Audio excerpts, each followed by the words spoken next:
Hello guys, ఈరోజు video వచ్చేసి రీసెంట్గా మా ఫ్రెండ్ బర్త్డే ఉంటే సెవెన్ సిస్టర్స్లో పార్టీ ఇచ్చేశారు.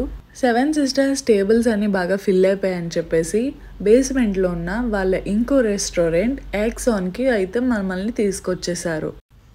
అంబియన్స్ అయితే చాలా బాగుంది. బేస్మెంట్లో ఉంది కానీ ఇంకా బాగా నచ్చేసింది నాకు. ఇక్కడ వచ్చేసి ఏంటంటే నాగాలాండ్ వాళ్ళ దగ్గర నుంచి ఉన్న ఆర్టీ క్రాఫ్ట్స్ అన్నీ కూడా ఇక్కడైతే మనకి డిస్ప్లే చేస్తున్నారు. ఇక్కడ నేను గమనించింది ఏంటంటే ప్రతి టేబుల్ దగ్గర వీళ్ళ నాగాలాండ్ స్పేర్ సెట్ అయితే పెట్టారు. ఇక్కడ క్రాకరీ ఐటమ్స్ అన్నీ కూడా మంచిగా వాల్ మీద డెకరేట్ చేశారు. అంతలోపు స్పైసీ వింగ్స్ ఇంకా కట్సుటోరీ అయితే ఆర్డర్ చేస్తాం. కట్సుటోరీ యాజ్ యూజువల్ చాలా బాగుంది. ఇంకా రియల్ సన్సెట్ ఇంకా హనీ చికెన్ కూడా ఆర్డర్ చేస్తాం.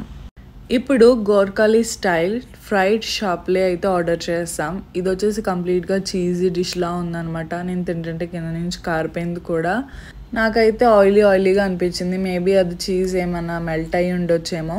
సో ఇక్కడ వీళ్ళు డిస్ప్లే చేసిన వుడెన్ క్రాకరీ ఐటమ్స్ అయితే చాలా బాగున్నాయి అనమాట. అంబియన్స్ వచ్చేసి చాలా బాగుంది. ఒకసారి మీరు ఎవరైనా విజిట్ చేస్తే కనుక కంపల్సరీ ఈ ఐటమ్స్ అనేవి ఒకసారి ట్రై చేయండి. చాలా బాగున్నాయి అనమాట. మెయిన్గా ఈ యాక్సాన్ వాళ్ళు ఎందుకో మరి నాగాలాండ్ స్పర్ సెట్ని బాగా వీళ్ళు సెలెక్ట్ చేసుకుని డిజైన్ అంతా చేశారనమాట. నాకైతే బాగా నచ్చేసింది. సో మేము రిటర్న్ అయితే వచ్చేసాం.